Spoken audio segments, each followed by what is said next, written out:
Hello and welcome back to The Movies Made Us Do It. Me and Matt are back. How are you, Matt? I'm pretty good, sir. How are you? I am well.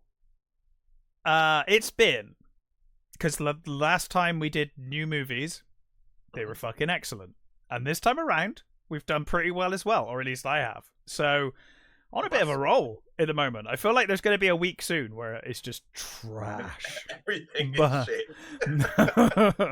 But right now, doing okay. So, anywho, do you want to kick us off? Should we start with Iron Lung then? Let's start with Iron Lung. Yeah, so this is, and this is a bit of a theme for me. This is a first time direction by old Markiplier, Mark Fishback, I think his name is. Yeah. YouTube celebrity. Usually, I know him as guy who plays. He's one of those streamers. He plays video games and talks while he plays video games. I've never heard of him. Watch him. I knew him because he was big into doing like horror games at one point. So every now and again, if I was looking for a new horror game, I'd check out Markiplier and see what he was playing and be like, oh, that looks cool. Not necessarily for him, just for the games he was playing, because I was like, oh yeah, that looks like a cool horror game. And then I immediately don't want to watch it because I'm like, I don't want to know how this horror game goes because that will ruin the horror game. I want to get a feel and then leave. So I find that with sometimes when you're watching somebody who's playing a game and you get to a certain point, you're like, actually, I think I want to play this game, so I think I'm going to walk away now, because otherwise, you're going to find out what happens at the end and stuff. I think they did that with that. What was that? Something Obscura, was it? The Claire Obscura? Yes, that one. I started watching a few people play that, and I was like, okay, I'm definitely going to play this at some point. So yeah, I've not played that at all, but apparently the story is amazing. That's what I hear. So I've had to do a lot of la la la, not listening. Yeah, and I'm like la la la la. Well, here we have Iron Lung, based on the video game Iron Lung, which presumably Markiplier played a lot. Iron Lung is not a very long game. This film might be longer than the game, but but it's a video game adaptation directed by Markiplier, written by Markiplier, and starring Markiplier. And I will say, before we talk about anything else in this movie, and I know he's used to being on camera, talking to the audience on YouTube and whatever, his performance in this is bloody brilliant. I'll give him his flowers for that. Like, this, for a first-time acting gig, he did well. I was super impressed with him because 90% of this movie is him. Well, 99% of this movie is just him. Yeah. So and disembodied voices, basically. You only ever actually see one other character. I think it's which was it? It's, the Ava, captain lady. Yeah. Well, I saw that Troy Baker's name was in the opening credits, and I was like, "Oh, that's interesting." And then as the movie went on, I was like, "Oh yeah, okay, that makes sense now," because everyone else is just a voice. So I'm like, voice actor makes perfect sense. So in the distant future, in our last our last modern movie review show, we talked about a film where the stars were going out, the suns were dimming. Yeah.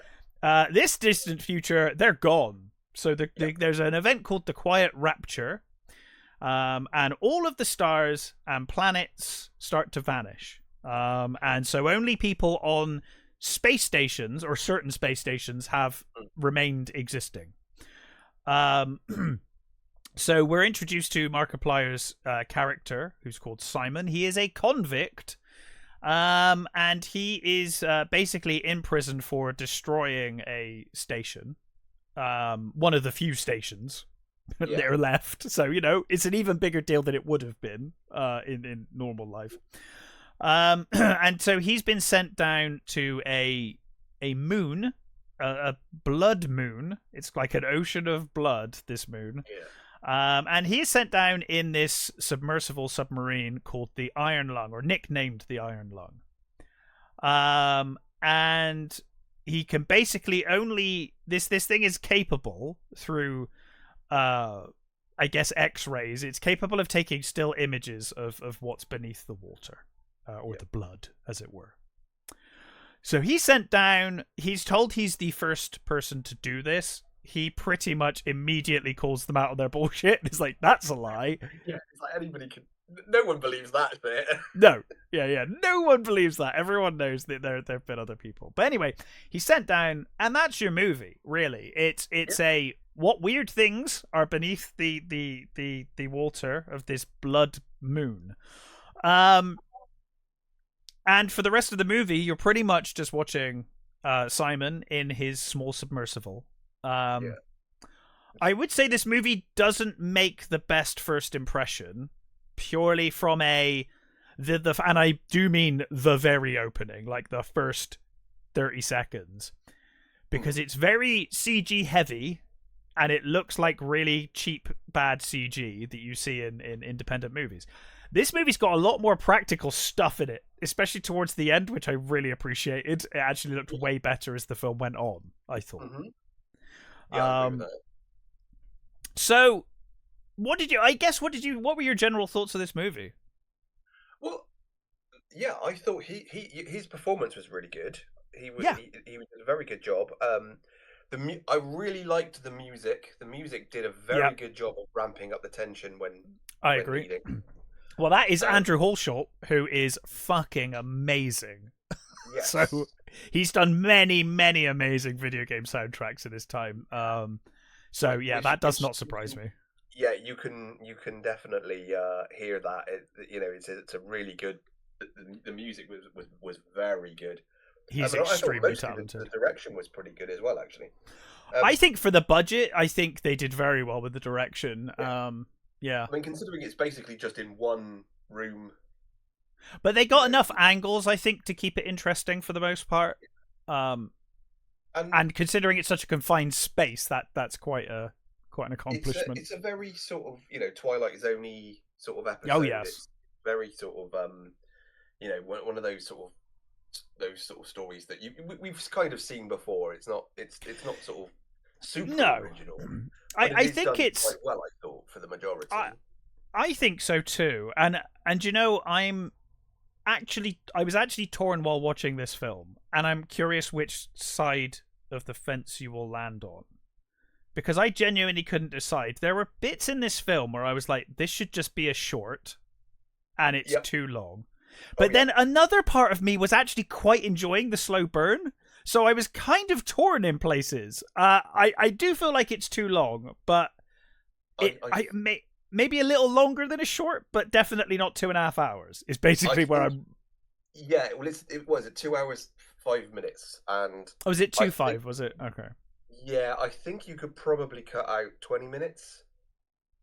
I think I agree. Actually, the middle sagged a little. The middle was a bit. It did for me. Okay, something needs to happen soon, or otherwise you're going to lose. Yes, because the start was great, the end was great. It is that middle. Yeah, you're right. That middle 20 minutes or so, it did start to drag, and I was like, "Oh, have you got enough material here? Maybe this should be a short." They needed either more of the exterior stuff sort of happening, or I don't know, longer conversations maybe with sort of, I don't know, clearer explanations for. I think they could have done more flashback. Yeah, the station incident, I think, could have been rounded out a little more, and it would have helped with the running time, I think.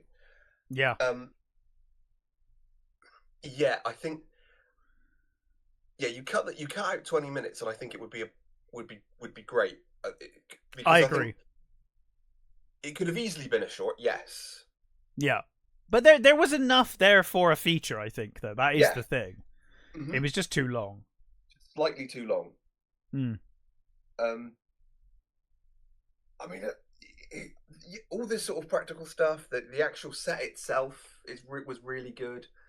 I like the bit with the X-ray when you find out that it's, that made me laugh. I was like, that was quite funny. And the thing is I don't know about whether you No, I knew. He was using it. I immediately thought, well, that looks like a fucking X-ray. Why is he? Yeah.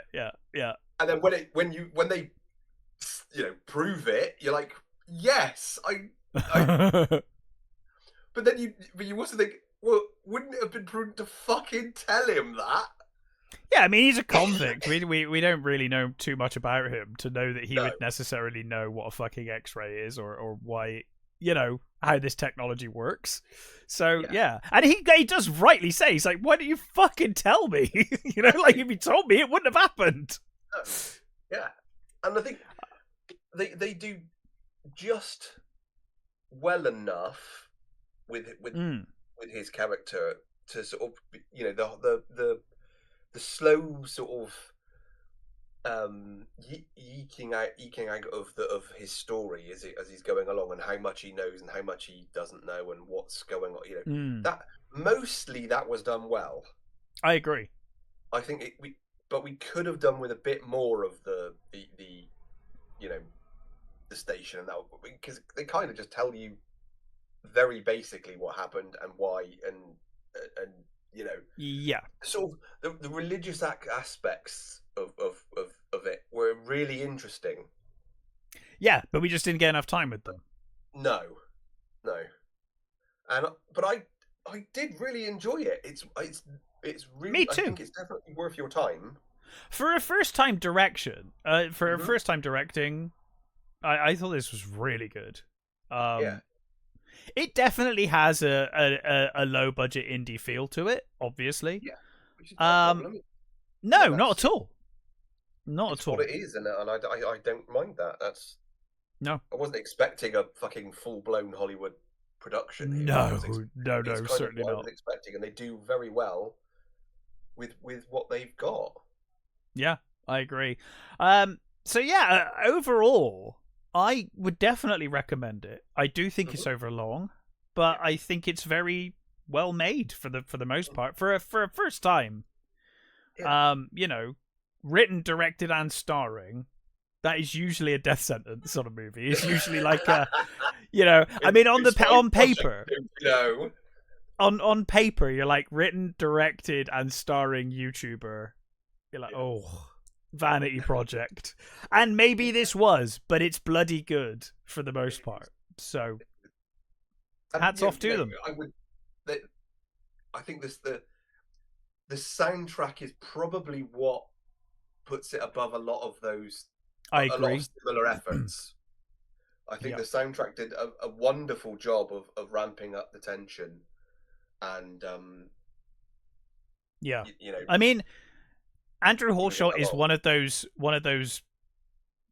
composers that I will actively listen to his music when not playing the games that the music is from. Like, it's just, he's that good,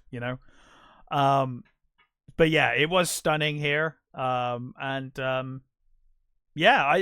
overall thought it was really good. Like I said, like you, I think 20 minutes could have been lost easily. Outside of that, really good.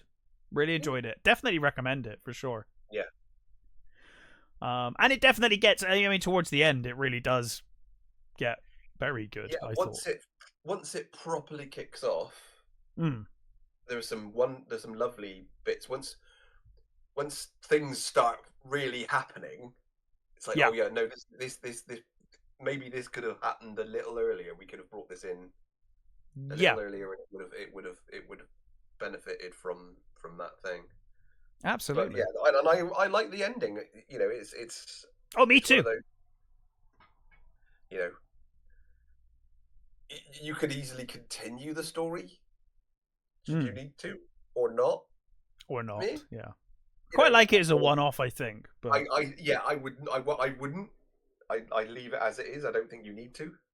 But definitely, he should definitely go on and make another film, though, because this was impressive, and I would like to see him do something else. It's done really well, and people are really liking it, and yeah, it's. I certainly watch something else. His next project. Absolutely. Oh, yeah, so Iron Lung, highly recommended. What else have you watched? So let's go with The End of Nowhere. The End of Nowhere. I am hoping I picked the right movie.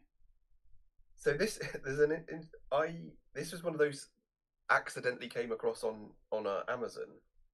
Okay, it's an older movie, isn't it? Which is why I wasn't sure if I had the right movie. No, but yeah. it's not. It's a new movie.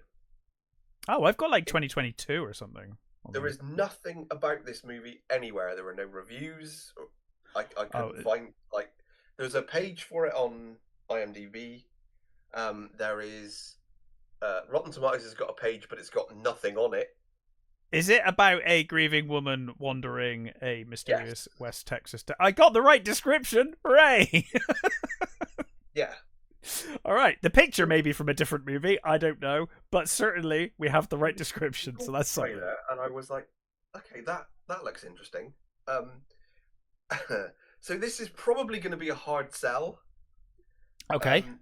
But it is a grieving woman wandering the deserts of West Texas, and she is looking for this phenomena of lights that she believes will bring her to her deceased daughter. Okay. So it really is this woman played by Savannah Welsh, who is literally driving around this desert, and she's listening to like an audio book, but she's also listening to this radio station. Right. And the audio book seems to be about religion and supernatural things and stuff like that. And the radio is talks about it's like a cattle report, but not only is it a cattle report, it's also talking about weird things and talking about specifically about the lights, and it's got people phoning into him and asking about weird stuff, and you know, and she's listening to this thing, and she gets phone calls from her husband and her mother. Mm-hmm. But there are things that sort of start to make you think all is not as it seems. Right. So she's, you know, her mum or her husband, well, her mum sort of she talks to her mum, and she, you know, she says, "Where are you, honey?" Or she says, "I'm sitting in the desert." She says, "When are you coming home?" You know, sort of thing. And you know, it seems like a normal sort of conversation of a very worried parent. You know, but the next conversation they have, she mentions her father, and then she mentions her father's dead. Right. And then she says, "Well, what do you mean? You didn't tell me that yesterday." And her mother says, "Well, sometimes he's here, sometimes he's not." Okay. So you slowly start thinking, okay, you know, is she really driving the desert? Is she really here? Is she, you know, and kind of that's it. That's the movie. It's her driving along. It sounds interesting, actually. You've kind of sold me on it, I must admit. Beautiful. I mean, it's like it's all shots of the desert and beautiful sunsets and sunrises, because you know, she's on her own, and she stops for the night, and she sets up, and you know, she's got her binoculars, and she's looking out for these things, and they don't think, and then you know, then you see her waking up in the back of her sort of her car, and you know, her brushing her teeth, putting her leg on. Now you don't really know the details of what's happened. Right. All you know is that her daughter has died. She was injured, clearly. And now she seems to be estranged from her family, because she sort of went off, and she went to look for these lights. Yeah. And you know, she every time she talks to her one of the people she talks to, she says, "It's going to be tonight. I'll see them tonight. It's fine." You know, and they're like, "Well, when are you coming home? When are you doing this?" And she's like, "You know, I can't. It's going to be fine." And she makes these memos to her daughter, and she says, you know, all these things. But you get these little bits of sort of information that you think, oh, that's weird. You know, that's not normal. And it is just this wonderful, you know, following this woman around the desert while she talks to a phone, talks to other people, listens to weird phone-ins. And there's this wonderful bit where that she's listening to this like audio book talking about basically talking about how scientists trying to explain phenomena and weirdness and God and all that sort of stuff. Right. And there's this wonderful line where they say scientists get to a certain point where God necessarily becomes an infinite etc. And I thought, that is a fucking line. I love that line. That is a cool line. And then she says, "That's a line," and she writes it down. And then she goes on to her memo when she says she's talking to her daughter and she's saying, "I looked up etc. and it means everything else." I think, wow, that's you know, call it pompous if you like, but I thought that was wonderful. And yeah, it's I can't imagine it's going to appeal to many people, this movie. It sounds interesting to me. Yeah. It's more of a movie that it's that sort of movie that just makes you think about, again, it's another one of those life, death, the universe sort of things. Yeah. Very simple, following this woman around. And the actress herself, she's a singer and a musician, and she's been in a number of other projects that I've seen her in. She was in, what was it I remembered her most from? Oh, she played Barbara Gordon in the Titans series. Oh. Yeah. Was Barbara Gordon in those? Oh, that had loads of. I actually really quite enjoyed that series. It was a bit of a mess. The Fuck Batman series. Yes. That one, yeah. No, I was just checking. I was thinking of the right one. Yeah. Because I watched some of it. I thought it was okay. I didn't think it was terrible. But I don't remember Barbara Gordon being in it. So she was in. She was. I don't think she was in the first season. I think she was in the later okay. stuff. That's probably why I don't remember her. Yeah, I mean, the biggest thing with that one was Alan Richardson as Hawk, which was quite cool. He was.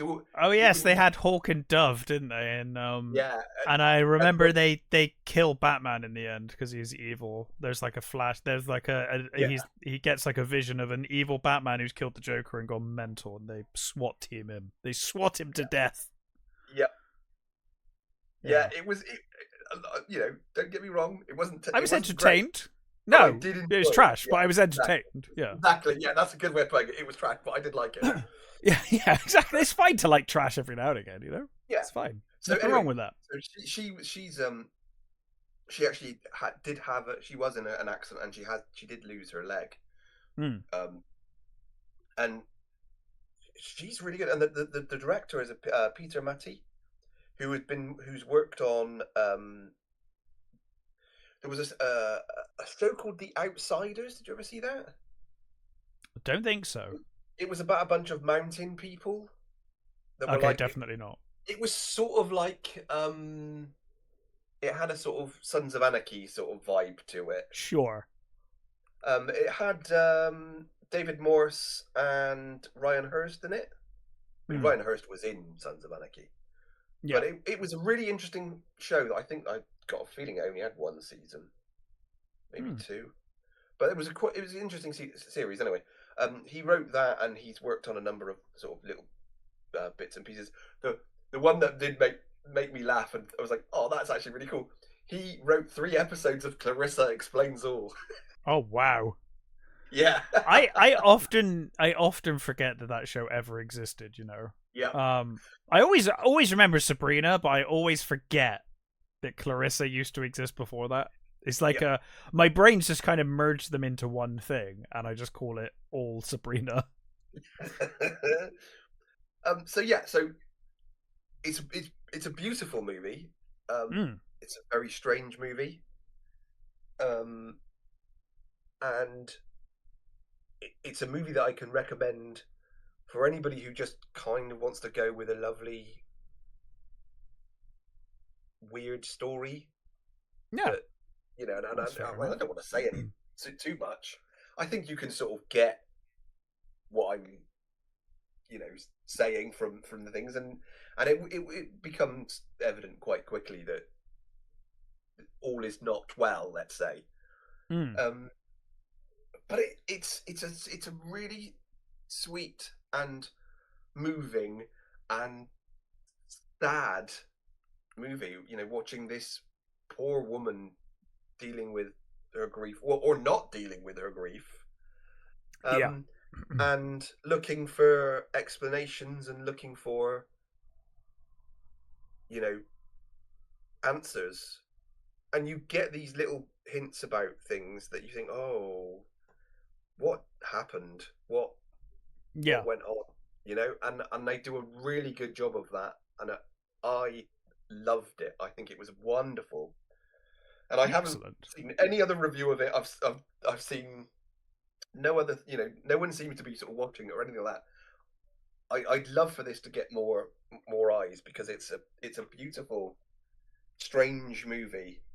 And it's quite short. It's only about, I think it's about an hour and a half, I think.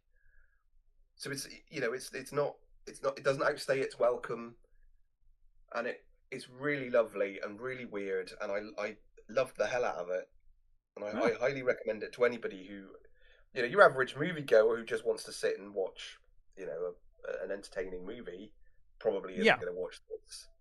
No, fair enough. But anybody who likes a little bit of strange and beautiful visuals with a very good performance. She's wonderful. This Savannah Welsh was great. You know, and it's, as I said, it's all just her. You know, you don't see anybody else really but her. Sounds cool. Except for you do get a sort of flashbacks to her daughter. You know, so you do see another actress, but it's really just her and other voices. So kind of like Iron Lung in a way. Yeah, I guess, in a weird way, it probably, it kind of has some similarities there. At least in the delivery, yeah.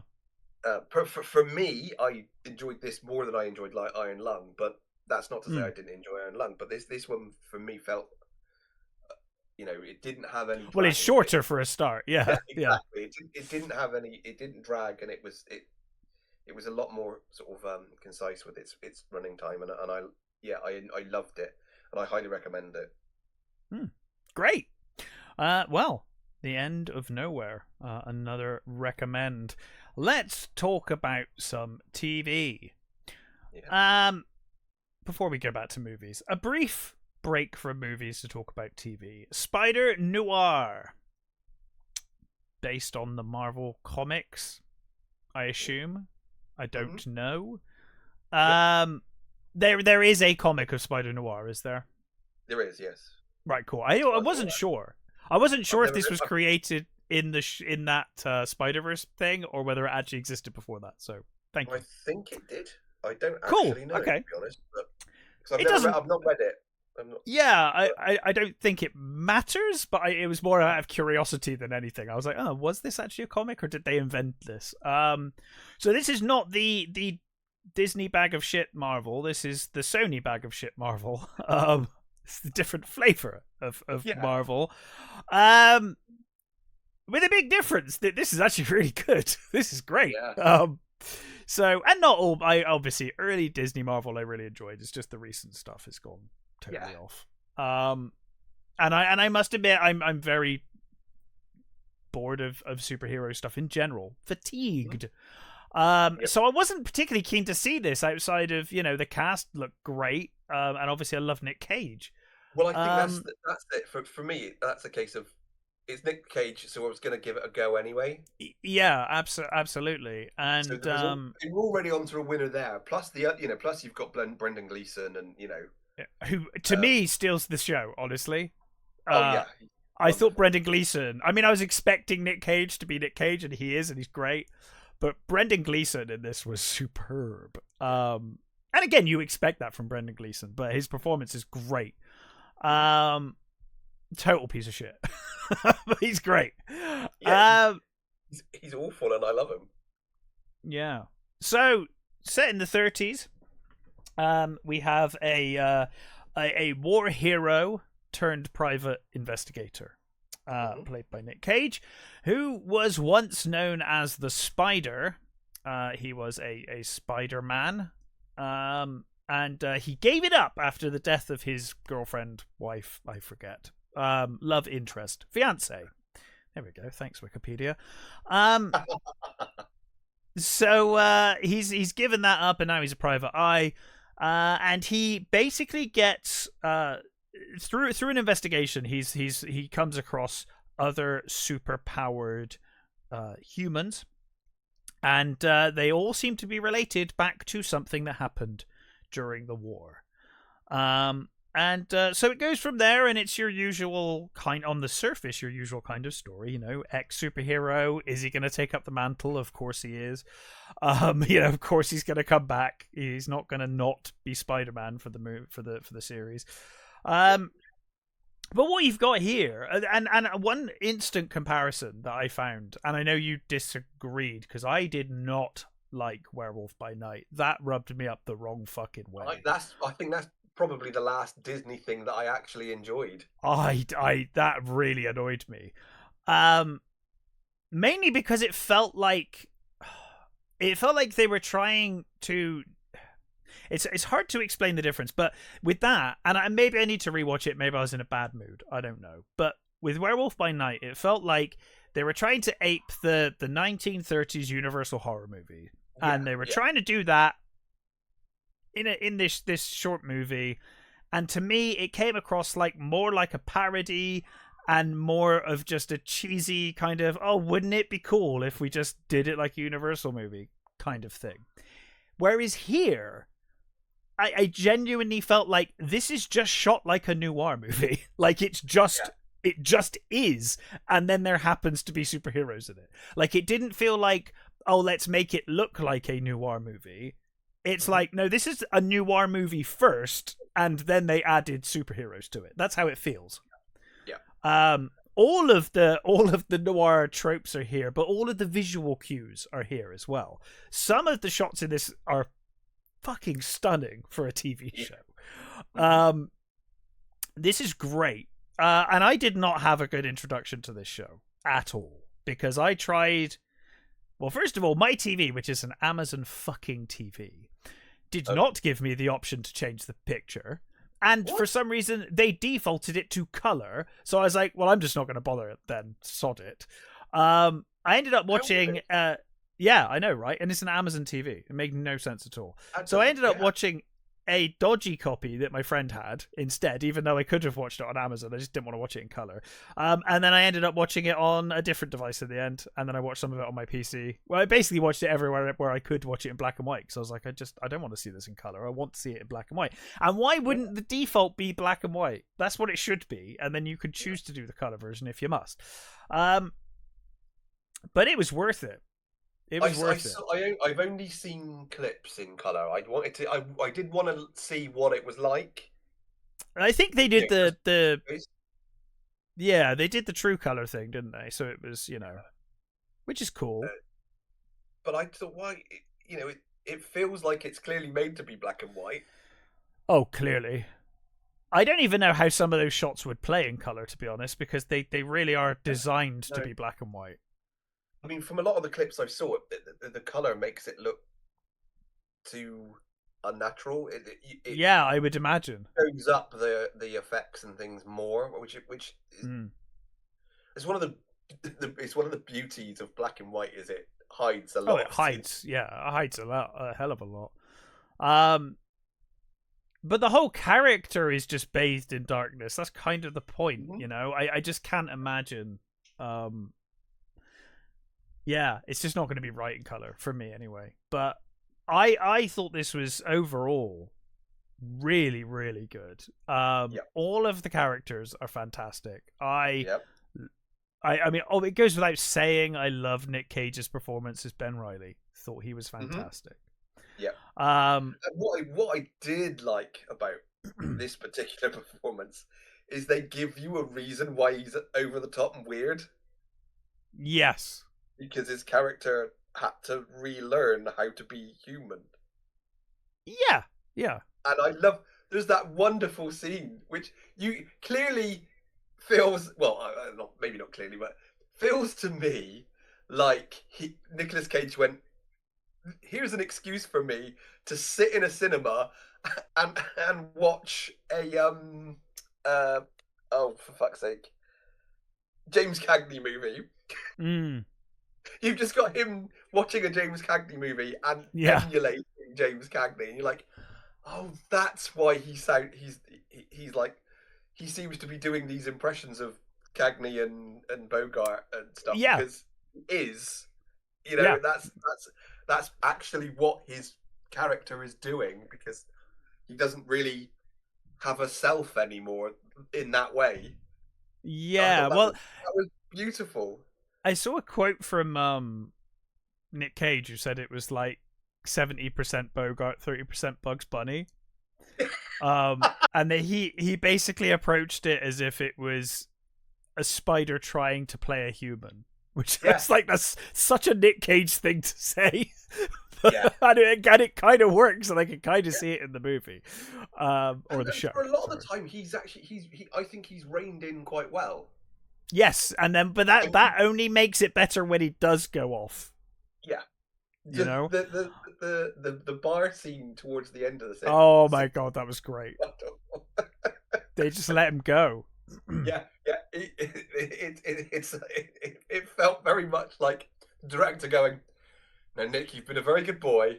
And I'm going to give you this scene to just to let. There you go. Here's a bar. Go on in. Do what you want."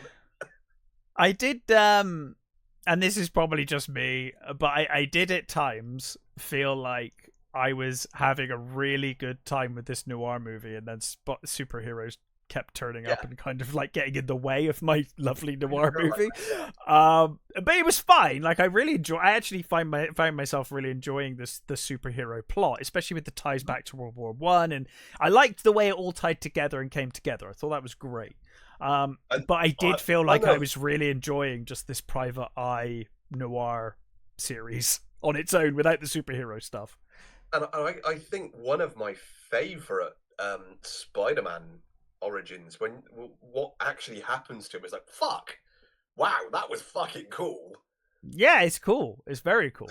The thing that happens, was like, oh shit, that is fucking cool. I like that a lot. Yeah, and I like there was there were some very nice horror elements. I mean, the episode where that what's her name, that actress, Amy Aquino and Garrick, when they've got him strapped down and they're doing stuff, it's like, wow, this is turned full fucking horror movie all of a sudden. This is really fucking good. Yeah, really well done. And then, and I was really happy to see what is his bloody, what's his real name? Garrick's real name. Oh god, I don't know his real name. He's just called Garrick. Is it Andrew something? Oh, I think it is actually. Andrew Robinson. Yeah. He was great in that. He's fantastic. And you know, and his mum was really suitably creepy and. Oh yeah, she was great. And great. The whole cast really are superb. I really liked his secretary. I thought she was great. I think she was, other than Cage, she was my favorite character. I agree. Same. Janet. Same. Is it, Karen Rodriguez is Janet Reyes. She was fucking awesome. She's hilarious.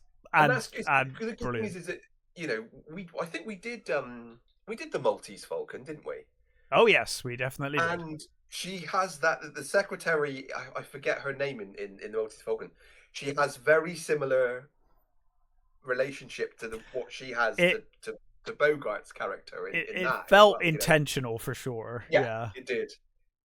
And she was, and is it Lamorne Morris who? He was great as well. I thought he was really good. All the things, and I like the alternate versions of Tombstone and Electro and Sandman. They were all really fucking good. It's the guy who played Electro. Wow, there's some of the scenes with him, and one of my favorite moments.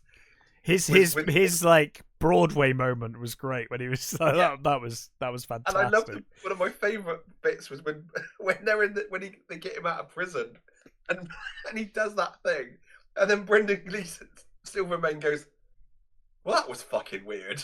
Yeah, because it is such a natural reaction. Because it is fucking weird. You're like, yeah, I agree. Wonderful.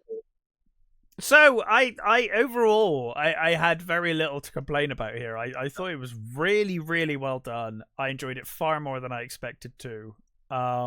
Legion Lee was really good as this version of Black Cat. Yeah, she was really good, and I loved the Torch song was really fucking great. She was wonderful at doing that. There was not really a moment where I wasn't entertained. It was,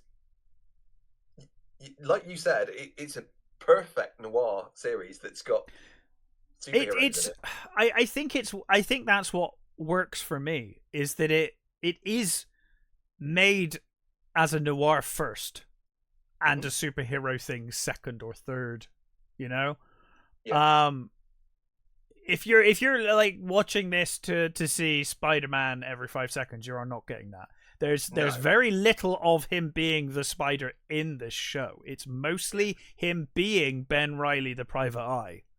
And even when he is Spider-Man, now I've not read the comics if there were comics before, but even when he is Spider-Man, he's got the spider sense and he's got the webs. He does not have super strength. He's not particularly over strong or anything else. He's probably the most frail Spider-Man that we've had, right? Well, but it works perfect for the story. I think the suggestion seems to be that he doesn't have the strength because he's lost it. I think he's got old and he's stopped using. When he's fighting them, he seems to gain it right towards the end. Yeah, he seems to be a little stronger. But yeah, I mean, especially with what he does to Electro, that was funny. That was hilarious. Yeah. Yeah, so I think they are, saying that because he hasn't been, he's out of practice. He's kind of given up and he's lost his abilities. Yeah, like Tobey Maguire in Spider-Man 2. Yeah, he's like, I don't want to be Spider-Man anymore, and he just loses his powers. Especially with the fact that this Spider-Man has the organic. He does, yeah. He doesn't have the technology ones. Yeah, which is I think in most versions a rarity. I don't think there are many versions of Spider-Man where it's an actual natural ability. It's usually technology, isn't it? But yeah, overall, I thoroughly enjoyed this. So yeah, I did. Very little to complain about. And from what I heard, the reason he's Ben Reilly and not Peter Parker like he was in the. Oh yeah, he is Peter Parker in the show, in the movie, isn't he? I forgot about that. Apparently, there's a clause in the Spider-Man thing that says Peter Parker cannot be shown killing somebody or smoking or drinking. Oh, all the things that they needed to do in this show. Okay. So I think that from what I gather, that's kind of what they had to do to get round it. But they do say that but Ben Reilly's not his real name. No, he takes it after getting bitten, doesn't he? Yeah. Yeah, and they never tell you what his real name is. So you can assume it's probably is Peter Parker. Yes, yeah. I think you can assume that his real name is Peter Parker. Mm. But yeah, I highly recommend it. I like the guy who played Tombstone. I mean, he's not called Tombstone. He's called Lonnie Lincoln. Abraham Papula. He had some wonderful scenes. I was trying to think what Electro's called, because he's not called Electro either. He was called something else. I can't remember though. Because they just have names, don't they? They're not. Yeah, but at one point he does refer to himself as something, and I don't think it's Electro. It was something else. No. But yeah, I liked all of those. I thought they did a very good job translating those characters into a noir setting and giving them different personalities. Yeah. And for the majority of the stuff, I mean, you can get away with a lot because it is an alternate world. It's not our world after all, So this is, and it's not the main Spider-Man continuity universe. So you can certainly get away with it. But having said that, I thought they handled the actual time period really well. When you've got the Robbie Roberts character, trying to get into the was it is it the Bugle or was it something else? The Bugle, yeah. He wants to get a job at the Bugle. And they say, "Oh, round the back, mate." Yeah. And what I loved about it is they didn't make a fuss about it. They didn't go over the top and all that sort of it's like no. They show it. They showed what his character has to go through. They didn't make a fucking meal of it, Well, and they do the same with Tombstone as well. You see that he's been dealing with police harassment and the way the police are treating him and stuff. It's all very organic and it all makes perfect sense for the period it's set in, and it works really well in the narrative. I thought all of that was great. I should also, before I forget, shout out to that kid who is great as well. Yeah, the kid's fantastic in this show. I forgot. I don't know what his name is. Yeah, he was great. So he's the kid from Weapons. Yes. And he was really good in that, and he's really good in this. So I think he's a kid to watch. I think he's got, touch wood. He's got a good career ahead of him. I think. Yeah, I certainly hope so. One of the things that I liked was it was nice to see Lucas Haas as well. Been a while since I've seen him, and he was I liked his character. He's like the right-hand man of Silvermane, isn't he? It's like all the gang stuff was really good, and I like the sort of all the double crosses and all the it's just so well done. That whole the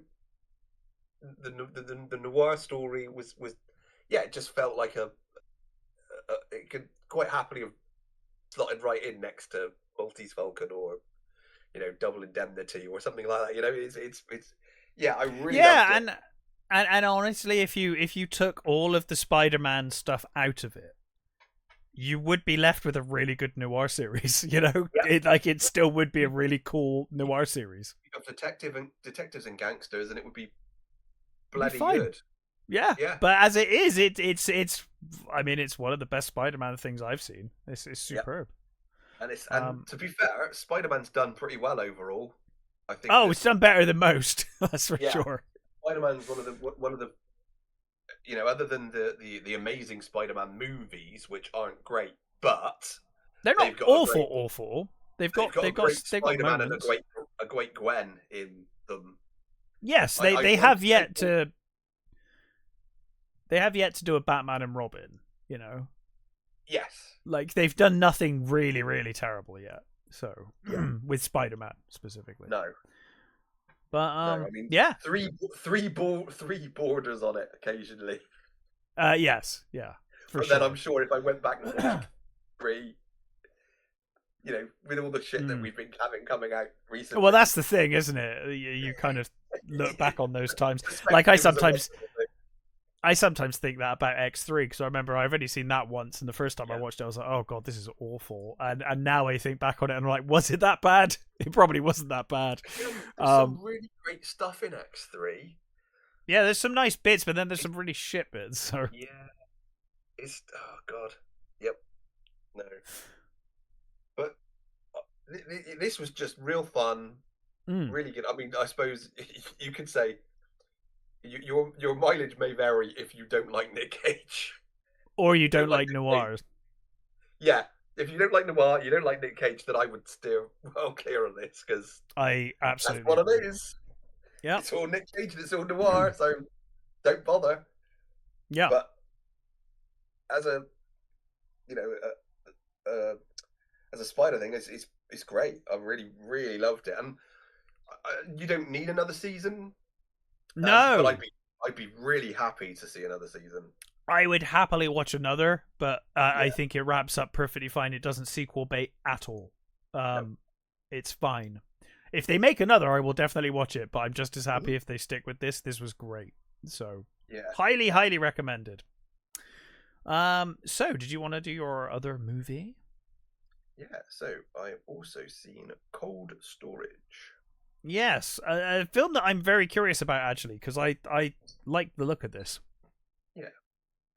So, we've got directed by Johnny Campbell. We've got Liam Neeson, Leslie Manville, what is his name? Joe Keery, and Georgina Campbell.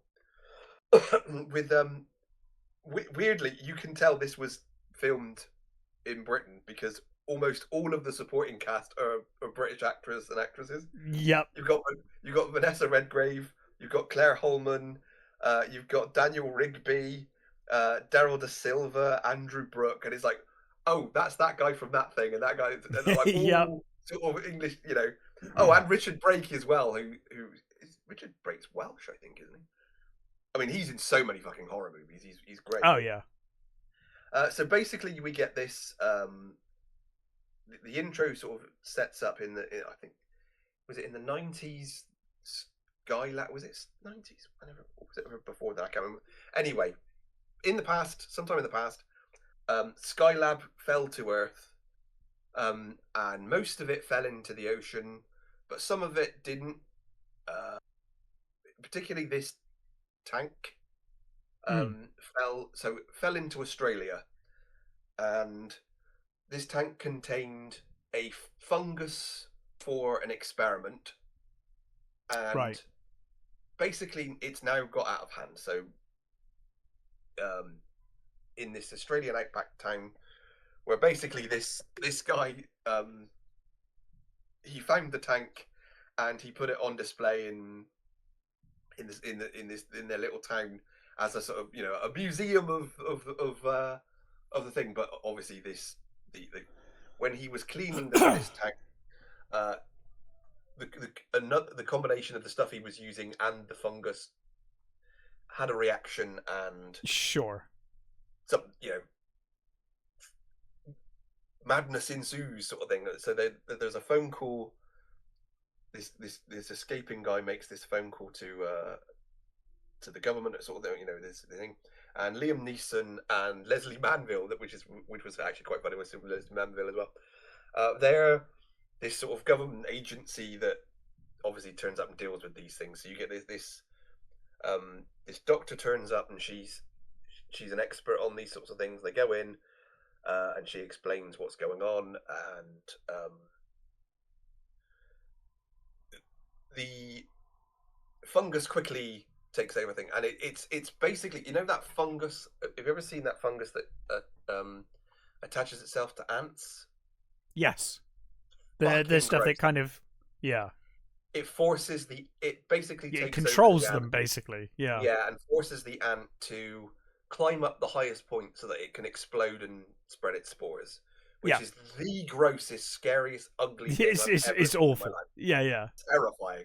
So basically it's that, but turned up to 11, right? So they have to nuke the town. Liam Neeson and Leslie Manville get out, and they take a sample of this fungus and they put it in a facility. So they're going for a list of, hey, we can put it there. No, they don't want this. Hey, we can put it there. And they go, no. So we're going to put it in this storage facility in Kansas, where and fine. Hang on. Next thing you know, time, you get this sort of I quite like what they did here. They do this. They show you the military base, and then they show the military base up for sale, and then they show it being pulled down, and then it's now a storage department sort of thing. So it's, you know, people come and put their storage, all their gear in there, and it. But obviously they haven't told anybody that there are fucking dangerous, weird things in the bottom of this storage thing. So you're then introduced to Tea Cake, who played by Joe Query, the guy from Stranger Things. Yes. Probably one of the only really, really good characters in Stranger Things. And he is this ex-con who kind of, it's the only job he can get. And what I like about his character is they kind of set up quite early that his character kind of has impulse issues.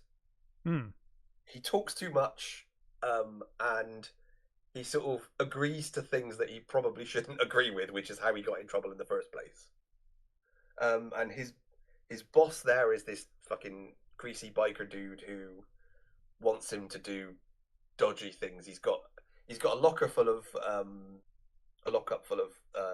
stolen tellies, and he wants him to help move them, and he's like, no, I don't want to. There's a new girl starting called Naomi, and she's currently doing the rounds within the building. She's checking the locks and all that sort of stuff, and of course he's immediately like, wow, new girl, now it's, you know, I can like chat to her. So he sort of, you know, talks to the new girl, and it's weird. Well, there's this, you get this what's that fire alarm noise, you know, that fire alarm, the bleep, that like battery dying noise. The battery noise, yeah, the battery dying noise. He keeps hearing that, and then it's like, no.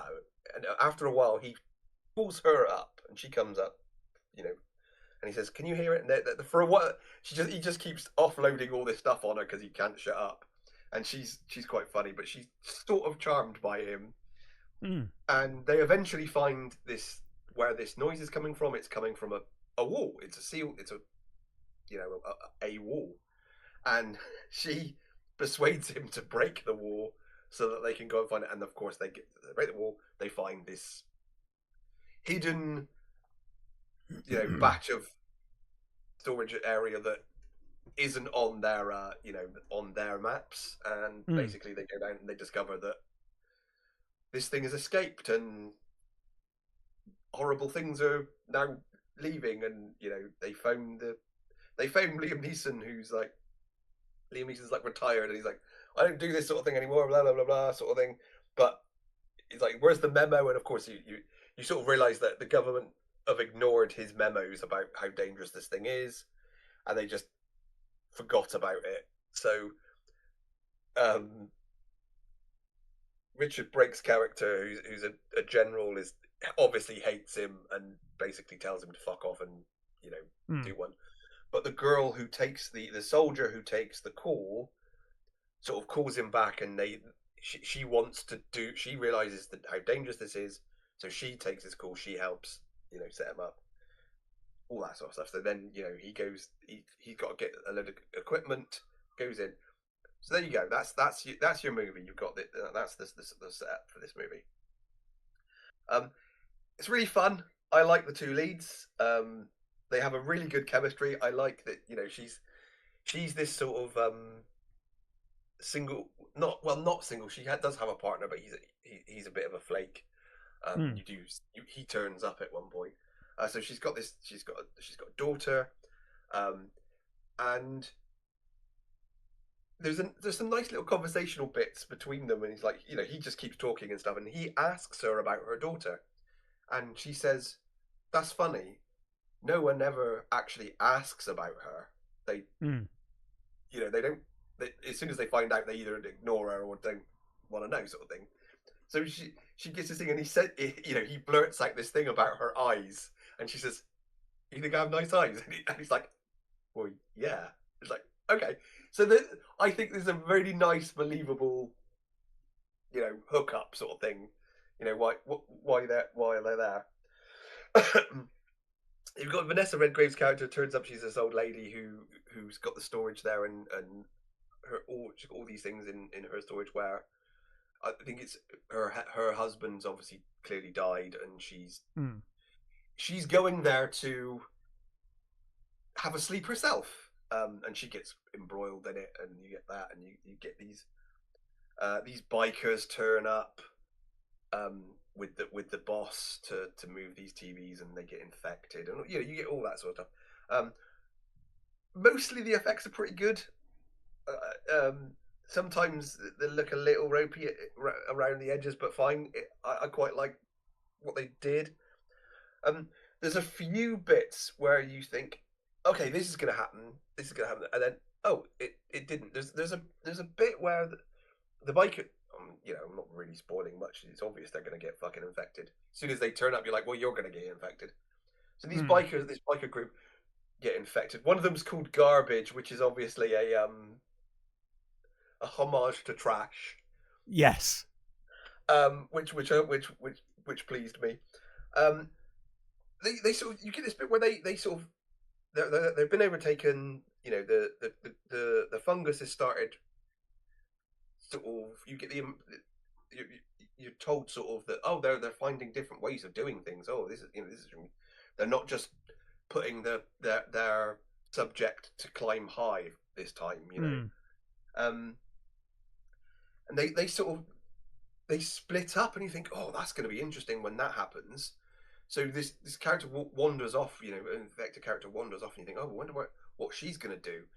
And then they sort of just bump into her, and she's stood in a corridor, and you're like, well, why is she just stood in a corridor? Why isn't she doing something? This is really weird.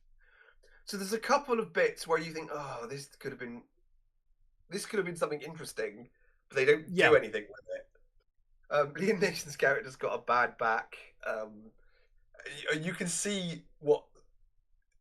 Well, he basically they show you him getting injured in the beginning, and immediately you're like, well, that's going to come into play at some point, and it does, and the scene sort of happens, and it's like, oh, I wanted this to be so much better. I think that one of the worst things about this movie is I don't think it knows how to handle the tension. Not very good. Oh, okay. At ramping up the sort of the tension. With the two mains, you never really feel like they're in danger. It kind of makes it too obvious that they're going to get out. Right. And that's sort of that dents it a little. Sure. It's the fourth Doctor problem towards the end of his run. Yeah. It's sort of and then the annoying thing is you could see just with a few tweaks that it could just with a few sort of better tension moments could have been really good. The comedy bits work quite well mostly. I think that it is quite. I did laugh quite a bit. Liam Neeson, he's doing his gruff comedy bit, not too much, but he's doing that. Leslie Manville I thought was really funny as this sort of his partner who's sort of who's now sort of she's grandma now, and there's a bit where they have to sneak into this house to get a nuclear bomb, and that was quite funny.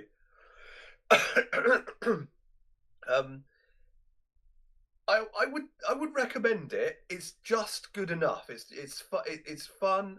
The two leads sell it. They are good. They're good. They're fun, and I really liked their their interactions. They felt believable as a budding couple. It kind of suffers from you can see what's coming a mile off. Which I think a lot of films suffer from that these days, movies, but that's not really a bad thing. Most horror movies you can see what's coming, and you usually go with it. Sometimes because of the lack of tension, I would say it does suffer from that. So it's not that great at that bit. But overall, it was a fun sort of throwaway movie. It's a movie that I probably won't ever watch again. But it was fun. But fun while it lasted. Yeah. Yeah, it was real fun, and you know the performances are good. And some of the some of the sort of the gruey stuff is actually quite fun and suitably gross, even if some of the CG's not tip top. But yeah, I would recommend it as a fun throwaway horror. It's good. Yeah, fair enough. I was tempted to see it. I quite like the trailer, so yeah, I'll probably give it a go at some point. So I watched The Backrooms, directed by Kane Parsons, Kane Pixels, as I used to know him on YouTube. The director of and creator of the terrific Backrooms web series, the YouTube web series, and also The Oldest View, which I actually prefer, but both superb. I was really confused that, first of all, that the A23 could actually do this as a film. 24, sorry, 23, 24. Purely because Backrooms is a creepypasta, so like Kane Parsons doesn't really own Backrooms. Like, it was created by various people on the internet. It's not really a thing you can own, I wouldn't have thought. So I was a little confused, but in any case, I'm very glad that this got made. And I'm really glad that Kane Parsons was the one to direct it and make it, because his Backrooms videos are superb. And that continues here. So if you're a fan of the web series, this film doesn't rewrite anything. In fact, it just complements the web series. If you have never watched the web series, doesn't matter. You can just thoroughly enjoy this film on its own without knowing anything about the Backrooms. It serves as a perfect introduction, and it goes its own way, but it doesn't rewrite or change anything that's in the existing canon of Kane Pixels web series. So it's set in the 90s, and we have a well, first of all, we see this research institute are doing some work in this extra dimensional space, and we see that they're getting chased by some unseen entity, and we then cut to Clark, who is he's played by Chiwetel Ejiofor, who, you know, amazing actor. So immediately, it's gonna be a good performance. But he's a failed architect. He aspirations to be this amazing architect, and now has been reduced to running this crappy furniture store. It's a furniture store that's totally struggling. He sleeps in the furniture store, like he lives, basically. You get the impression he probably just lives in the furniture store. Debt mounting, bills mounting, and he's basically estranged from his wife. His marriage has fallen apart, mostly due to his alcoholism, it would seem, although as the film goes on, probably due to him and the way he is. So he's basically stuck there with mounting debt and whatnot. Now, there's a lot of electrical problems in the store.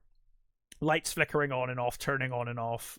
We see as he's watching TV one night, because like I said, he's living there, the TV suddenly cuts out and then the lights come on and go off, and so he's not quite sure what's going on. He calls an electrician in, who looks at the circuit breaker, and they find that there are extra switches on the circuit breaker, and they're kind of at a weird angle. And he kind of questions, like, what does this do? What are they for? And the electrician says nothing. Someone must have just stuck them there. They didn't do anything, and they test it, and sure enough, it doesn't do anything. But one night he finds again problems with the lights, and finally he's had enough, and so he goes down to reset the breakers, and when he does, he turns everything off, and as he's walking past a wall, he sees, I think he's in the trailer, he sees like a seam going down the middle of the wall, like a very, very thin seam of light going down the wall. And he's obviously intrigued by it and goes to touch the wall and falls straight through. He basically falls through the wall. There's just like a doorway, a hidden doorway there. He goes straight through the wall and finds himself in the back rooms. In this almost like 70s office space kind of looking. You've seen the back rooms. I think everyone's seen the back rooms, right? Yeah. Yellow office rooms, basically. Liminal spaces, endless liminal spaces. And so he starts to explore these spaces. He sees a therapist regularly, after the disaster of his marriage and his alcoholism. And he tells her about this space that he's found. He says he's found this space and he's drawn this map of where everything is. And obviously she thinks he's mental. So he's like, I'm going to prove you wrong. I'm going to prove to you that it's there. And off he drives. And so when he's not heard of from for a while, she visits his house. There's visits the store. There's like mounting bills and, mail that hasn't been picked up. And she goes looking for him. So the first kind of half of the movie is Clark and these kids that he got to film his advert. So he's got these students that he's got together to film these adverts he does. He dresses up as a pirate and he is like a pirate themed furniture store. Gotcha. So he basically tells them about this space. He basically pays them to come and film in the back rooms, this space that he's found. And so they go in. Then when they've disappeared, she goes in after them. And I'm not going to spoil too much about the plot beyond that. Other than to say that the back rooms are... There's a really good line in the movie that I'm struggling to remember exactly. But Ejiofor's character, Clark, says to the therapist that because everything in the back rooms is like odd. It's not quite right. Like the angles are slightly odd and you'll find weird doorways and weird shapes.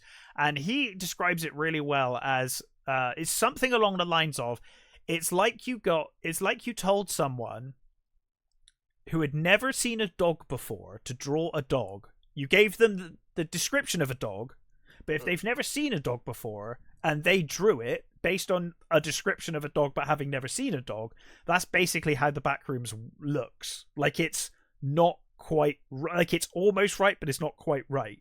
It's like you've got the basics down. There are walls, there is a ceiling, there are lights, there is carpet. Yeah. But everything else is weird. Like those pictures of rhinos that you see in like the 17th century. Is like someone described a rhino and they drew that. It's exactly. They just drew what they hadn't seen one. They got a description and they drew what they had a description of. And so effectively, I think if the movie was just that, it would be very interesting anyway as its own thing. But what you really have here while they're in the back rooms is the therapist and Clark are both have their own traumas and their own issues, their own mental issues, and they are forced to confront those issues in the back rooms, which I think adds another interesting layer to an otherwise interesting movie already. But I think the performances obviously are superb. Ejiofor is always fantastic. Is it Renee Rinsviv or something like that? I forget her name. She plays the therapist, and she's superb as well. If you look her up, you will have seen her in stuff, and you'll be like, "Oh yeah, her. She's superb." So the cast is small, but the cast are superb. The music is fantastic. The score is very. It's not overpowering. It's very considered when it's used, but it's very good. And the direction is stunning. Like, Kane Parsons can fuck off for being that young and that talented. Well, fuck him. He was getting a lot of shit from people, wasn't he? Saying that he didn't direct it.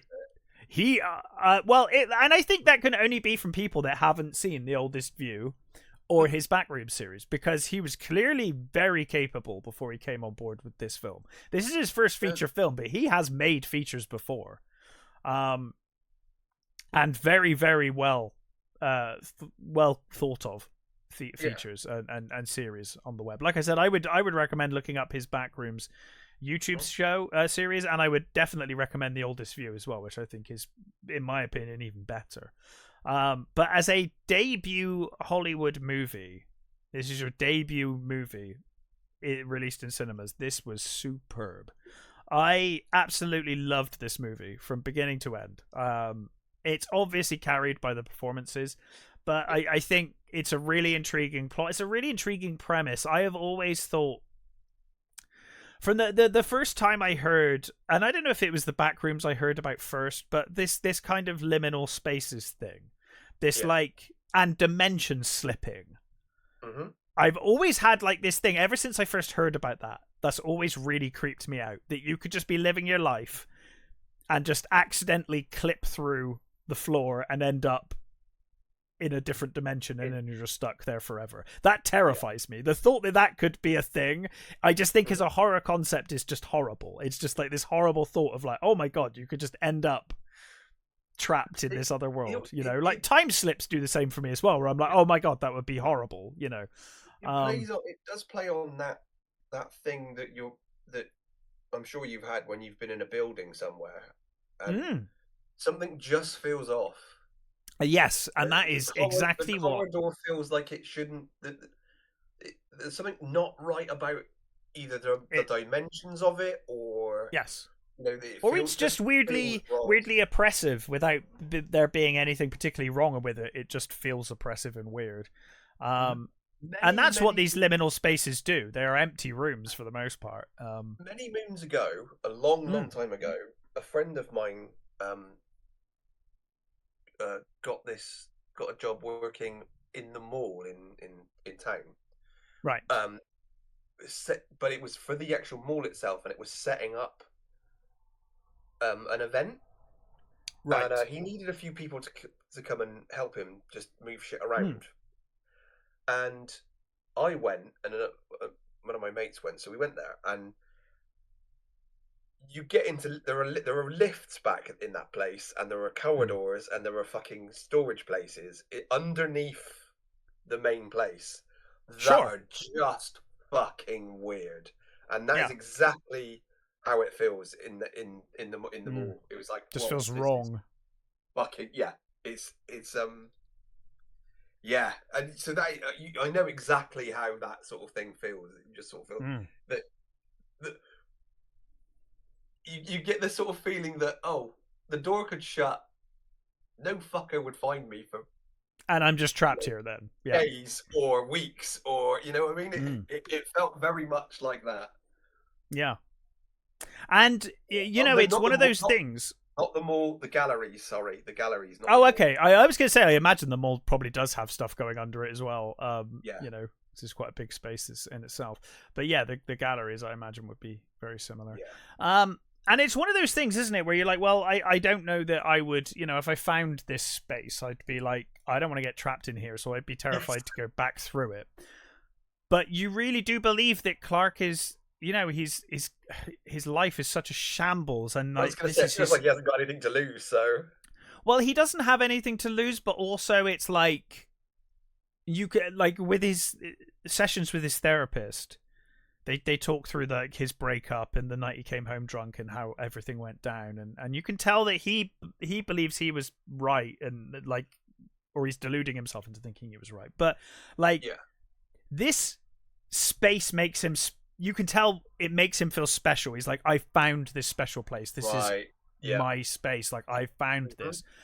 So it's like it becomes his thing, because all hope is lost with like the rest of his life. The store's going to be closing soon because they've lost all their money. They're in massive debt. He's got nowhere to live. He's lost his wife, his family. So he's like, this is me. This is my space. I've got this. This is my thing. So you can kind of believe this guy kind of going into this. And obviously these poor fucking penniless students are like, you're going to give me money to go in place? Okay. You know. But that makes, sense. I like the idea that he uses the crew from his ad. From the ads, yeah. And they are way more sensible than he is. Like the guy is kind of up for it. Is like, this is really weird. We should explore this. The girl is like, let's get the fuck out of here. This is wrong. Nice. She has that very natural, like I would have that reaction of like, nope, we're leaving. Yeah, I'm like, no, you can wheel a fucking camera in there and pull it back out on a piece of string. We're not going in there. I see from the cast list that Catherine Isabel's in it. Yes. Does it get much to do? Not a whole lot. Like I said, the primary cast, there's not many people in the cast. In you know, it's primarily. Well, I imagine it's just mainly those people wandering, isn't it? It's mostly Clark and the therapist for the most part. But it works great because they're both superb performers and actors. Yeah. So, yeah, I mean, I think this has been the highest grossing A24 movie to date, right? It's done massively well. So I'm sure there will be more. I know that Kane Parsons is on about doing more. He wants to do a TV show and everything. So I'm all for it. This was superb. I loved it. He's pretty set for a while. Unless he fucks up, I think he's going to be set for a bit, isn't he? I certainly hope he doesn't, because this was an achievement. It's an experience to watch this movie. I certainly recommend it. I think there are going to be people that will not like this movie. I think you will love this movie. Like, there are people in my head. You know, I said to Jax the other day, I was like, I was watching this movie and I was thinking of you, and I was thinking, Jax, you will love this movie when you see it. Like, I know the kind of people that will love this movie, but I also know there are people that I know that I think will be like, the fuck was this? I don't get it. What was this about? You know? Yeah. So I think it's I highly recommend it if you like a bit of a weird experience of a horror movie.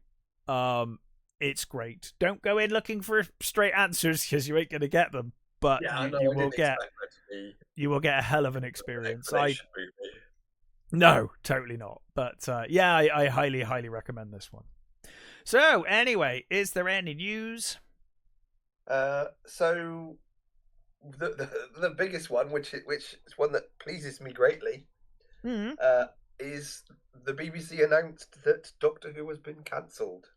But I thought they had an amazing Christmas special script there, and it was ready to go, and they were filming it, and it was going to star Billy Piper, and it was going to be amazing. What happened? It's coming any moment now. Do you mean to tell me that was a lie? Oh, I think I am so shocked that was a lie. Fat, dirty lie. Yes. I thought they had a plan all along, and this was going to be wonderful. I'm so surprised. Yeah, I haven't watched Doctor Who since Jodie's second season or something. So I didn't watch any of the new stuff. It's just not, you know. Hey, if you liked it, that's great. For me, it was already going downhill with Capaldi. Oh, it was terrible with Capaldi. For the most part, I liked his last season. I thought his last season was pretty good. The thing that kept me coming back, because he was fucking good. And then that last season, I thought Bill Potts was really good as well. Actually, I liked the two of them. Quite liked her character, actually, and I didn't mind Missy. I mean, I liked her with Capaldi. I thought they made a good pair. Yeah, they worked well together. That is true.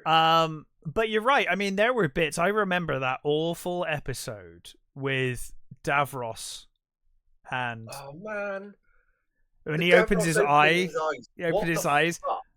So bad. But I remember watching that episode and being like, this is trash. That is a simple thing. Like, Davros hasn't opened his eyes in probably hundreds of fucking years, if not thousands of years. And he opens his eyes and he can see. Are you fucking kidding me? Fuck off. The the point is, the point I'm trying to make is that episode is fucking awful, and it's a two-parter. I think it's a piece of shit two-parter episode. But there are scenes in that I'm like, wow, this is a really good scene. And it's between the Doctor and Davros, and they're just talking. And then you listen to it, and you're like, this dialogue is shit. Yeah. And this whole scene is shit. But these two fucking actors are just managing to turn this into something really watchable. Like, that's just how talented the people in the room are. Yeah, imagine what it could be if they wrote good fucking dialogue for them to actually say. But it was terrible. You're right. I mean, most of that whole end of Capaldi's run was terrible. They were trying to redeem Davros. It's like, why? Yeah, why? Why would you do that? Stop. Like, just don't. What if the Nazis weren't all that bad? Like, is that what we're doing? Because that's what they were. You know what I mean? Like, that's kind of what Davros was. Like, that was clearly what they were when they were introduced. Bizarre choice. And then I think Jodie, one of those fucking assistants as well. They were already doing stupid changing shit things with Clara. The fact that it was Clara that told the first Doctor which time. Oh yeah, all of that stuff can get in the bin. But then Jodie, you know, like, I just think, like, fair enough, people may disagree or agree as to whether they wanted a female Doctor, right? But Jodie Whittaker is superb as an actress. And if you were going to do it, perfect. I was actually all for it. I remember saying I was all for it on the show when she was announced. I was like, fucking superb casting. If you're going to do it, brilliant. Yeah. And again, it's never the actor's fault.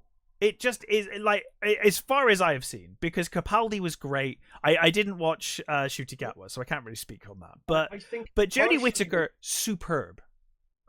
But the fucking show was terrible. The writing was awful. But I do think with her, actually, yes, she's a great actress. If you watch the her performance in that bloody Attack the Block. Oh no, she's good in that. She's great in that. She was in that really good detective thing with David Tennant. Oh, that's superb. Broadchurch. Her performance in Broadchurch is fucking amazing. That if you want to see a good acting performance from her, see Broadchurch. But I think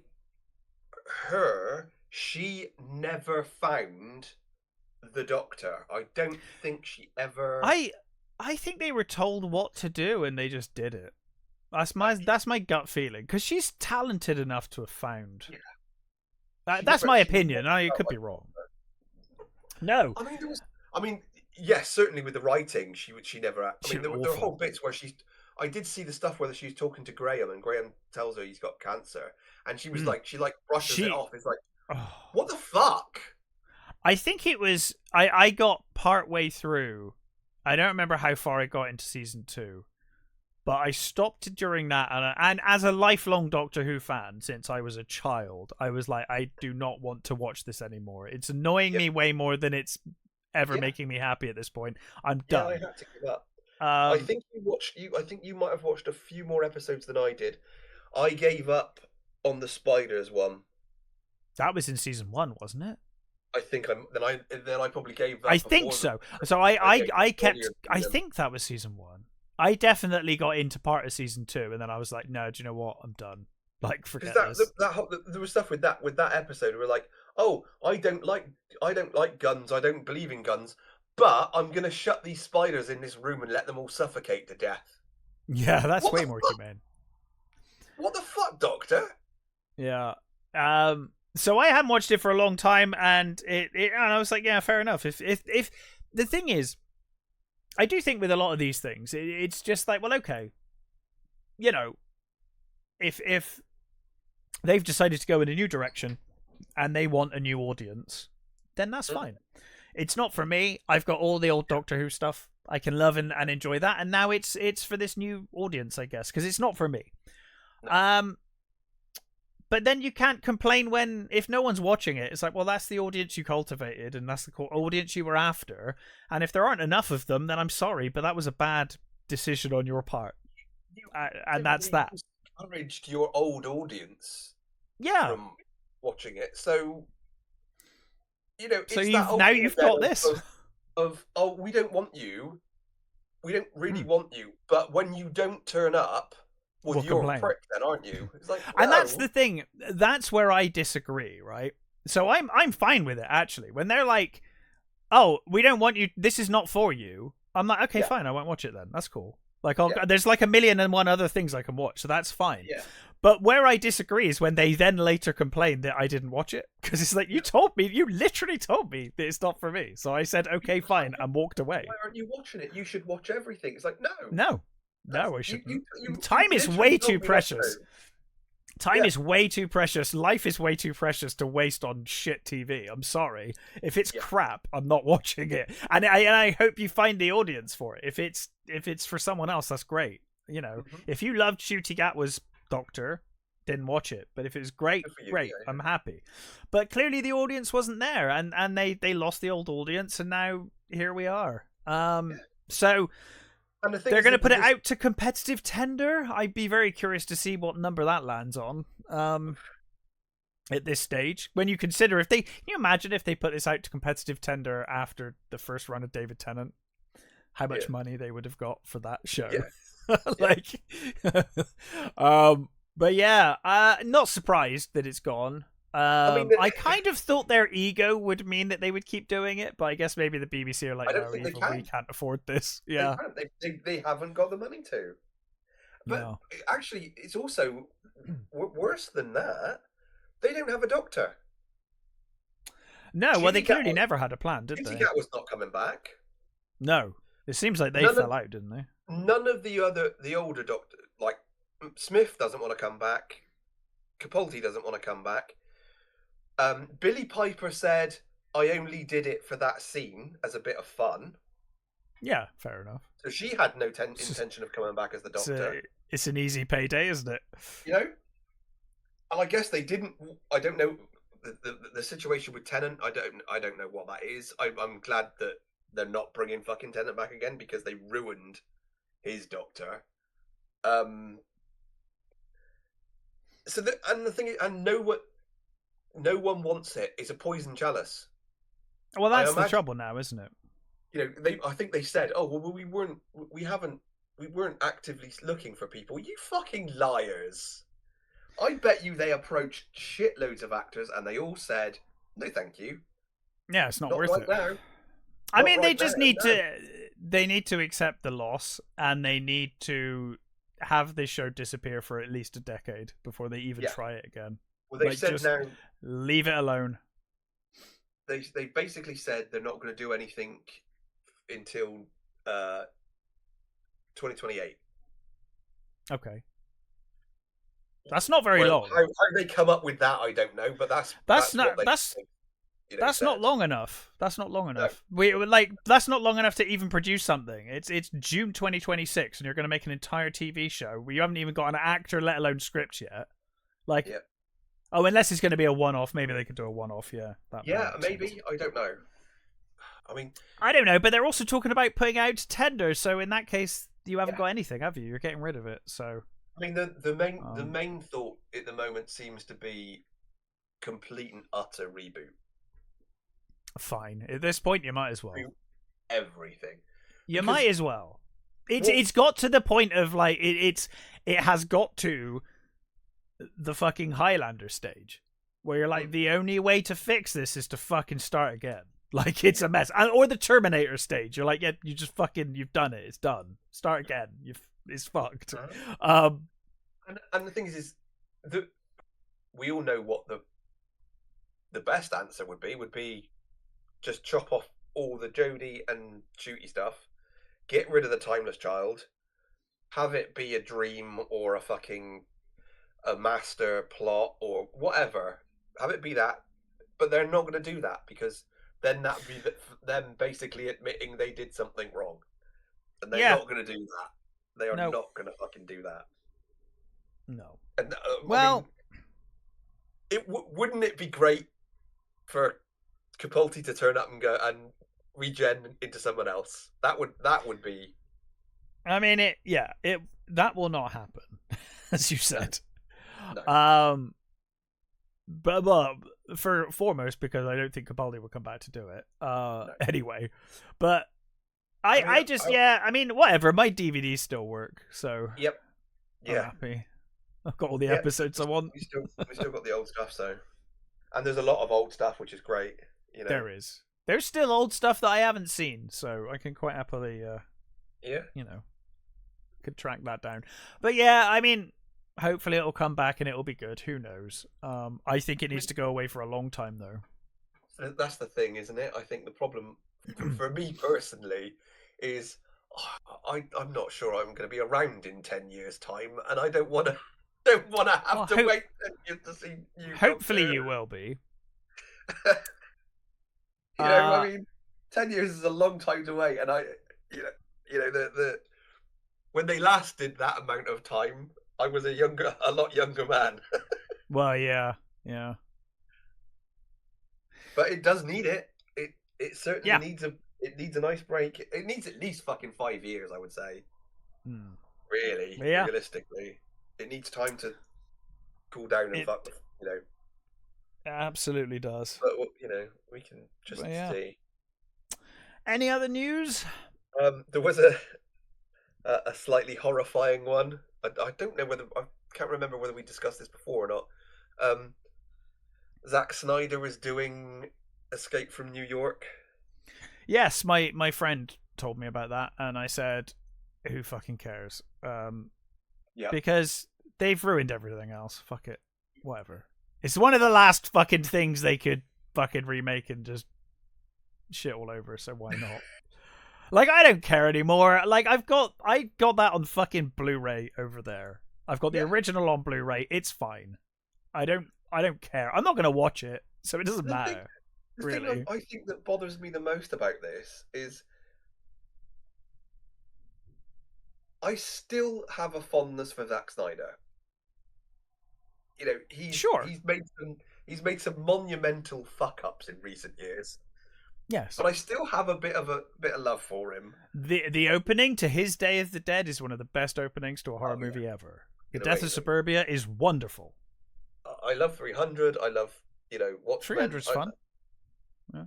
And I don't care what anybody says. It's a good hangover movie back in the day. I love Sucker Punch. I don't care what anybody says. You can go to fucking hell for that take, but I fucking love Sucker Punch. It's a terrible movie. That fucking movie. I hated that movie so much. However, he's in this point now where he's fucked up. He's sort of he needs to do something. Why would you pick that? Why? His crappy zombie heist movie was alright. That was like naff, but kind of. it was terrible, entertaining. But fun. But there were some bits where you were like, "What is going on?" Well, what is anything in this movie? But it was at least entertaining. Like Rebel Moon bored the fuck out of me in 20 minutes, and I gave up. It was that bad. Those two movies were fucking awful. Yeah, Escape from New York is just, and who the fuck are you gonna get to play Snake? Really? God knows. why would you even how do you even get past that? Like, forget everything else about the remake. Yeah, exactly. That's what I mean. Why would you pick that movie? Why would you pick that to remake? Well, at least it wasn't Big Trouble, right? I mean, it could have been worse. Zack Snyder's Big Trouble in Little China. What would you do with that? That would be I wouldn't watch it, is what I would do. I don't think I'm going to watch this either. No, I'm not. Definitely it's not. It's madness. Zero interest. It's so weird. I mean, yeah, bizarre. But there you go. There we go. And lastly, for the sorrows, the passing of Anthony Stewart Head. Oh, now, I mean, just so talented. Probably best known as Giles. I think that's fair to say from Buffy, right? So. Yeah, I think that's fair to say. I mean, he's been in so much, and he's just excellent in everything he did. And talk of Doctor Who. I mean, he was in the second season, wasn't it, or the Sarah Jane episode of School Reunion, I think it was called. School Reunion. He was in that, but more importantly, he was the voice of Doctor Who Extra for that entire time. Yeah, I'd forgotten that. And I always associate Doctor Who Extra with him because I always remember he did the voiceover for all of that. Yeah. But incredibly talented actor, superb. For people of my generation and older, he was also the Nescafe man. Yes, he was the Nescafe man. Yeah. But incredibly talented, and that's a real shame. Yeah. Well, wonderful, and it seems sad because I think he lost his wife. His wife died, who he'd been married to since the 80s. But then I think he had a stroke, and I think he got pneumonia, and right, that's awful. Seems like a number of things, but yeah, what a wonderful. I mean, he could do so much. He had a great voice. He was a great actor. He could sing really bloody well. Have you ever seen Repo, the Genetic Opera? No, I haven't, but I have heard. Yeah. Dude, watch it. It's such a fucking weird movie. It's so over the top. It's got like what's his name? It's got Bill Moseley and Paris Hilton in it, and Sarah Brightman. Right. It's got Paul Savino in it. It's got a fucking weird cast. It's a fucking mental movie, and he's great in it. I highly recommend it, just as a weird movie to watch. But as a curiosity, he was a absolutely great actor, and Buffy. Just in general, the cast of Buffy's had some serious. It really has. It's been recent years too. Really sad. Yeah. Oh well. On that sour note, what are we going to do next week? Any thoughts? It being the 40th anniversary this year of it, I thought we'd do Transformers the movie. Fuck yeah. Love Michael Bay. No. Transformers the movie, 100%. I haven't actually watched it for a long time. I'm well up for that. It's been a bit since I've seen it, but I think it still holds up for probably heavy nostalgia, if nothing else. We'll talk about it on the show, but one of my favorite things about that movie is that Orson Welles didn't know what the fuck was going on. He was just like, "What is any of this shit?" No, he did a movie about some toys. His kids liked the toys or something, and he was like, "Okay, cool," and like he just had no fucking idea what any of this was. He was like, "What even is a Megatron?" It was only a couple of months after he recorded that he died, wasn't it? Yeah, he was pretty old by that point. I think his grandkids liked the show or something. A belligerent old git at this point, anyway. I love. He still had the voice, though. He still had the voice. Yeah, that great. I love those the outtakes of the adverts he made. They're so funny. Oh yeah. Miserable bastard. It's hilarious. I think if you're fortunate enough to live that long, you have every right to be a miserable bastard. Yeah. Agreed. Especially if you're that talented. You're like, I was going to say, you go for it. As talented as he was. Yeah. Fine. Absolutely.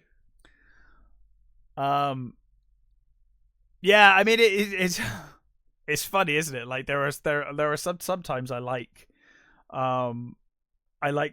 watching interviews with like old grumpy actors. Yep. They're just grumpy as fuck. I'm like, yeah, good for you. What's actually really good actually. The other day, just this week, on my feed there was this video came up, and it was Orson Welles and for fuck's sake, Peter O'Toole. Oh yeah. Discussing Hamlet on this chat show, and it was black and white, so it must be either early 60s or 50 or late 50s.